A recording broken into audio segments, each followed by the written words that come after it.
All welcome back to my channel. So இன்றைக்கி வந்து என் தங்கச்சியோட music class annual day vlog தான் பார்க்க போகிறீங்க. ஸோ வாங்க வீடியோக்குள்ளே போகலாம்.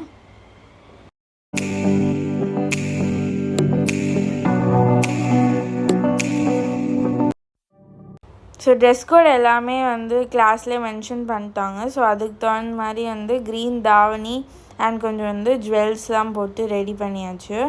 அண்ட் மேக்கப்னு பெருசாக எதுவும் போடல, just moisturiser, lip balm and lipstick போட்டு விட்டுறேன்.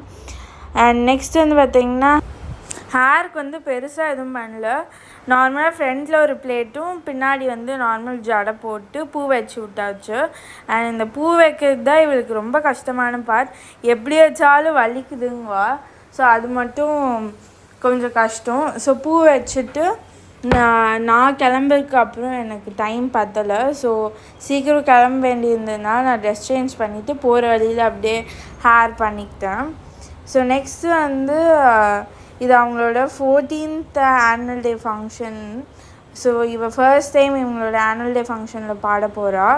ஸோ அதனால கொஞ்சம் டைமுக்கு இருக்கணும்னு சொல்லிட்டு சீக்கிரம் கிளம்பியாச்சு. ஆனால் நாங்கள் போனதுக்கப்புறம் பார்ட்டிசிபெண்ட்ஸ் எல்லாம் அவங்களோட குரூப் வைஸ் உட்காந்துட்டாங்க அவங்களோட அடுத்தது ஸ்லாட் பாடுறதுக்காக.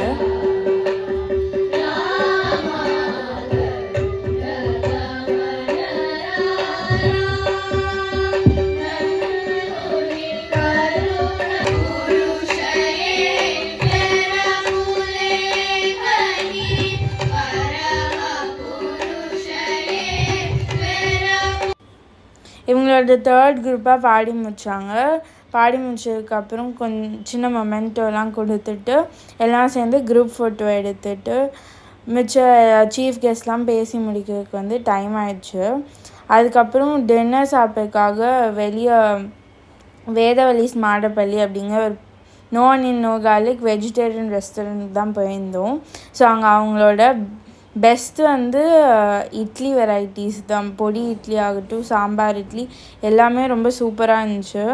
ஸோ அதெல்லாம் சாப்பிட்டு அங்கேருந்து அப்படியே வீட்டுக்கு கிளம்பியாச்சு. ஸோ இதோட இந்த வீடியோவை முடிச்சுக்கிறேன். பாய்.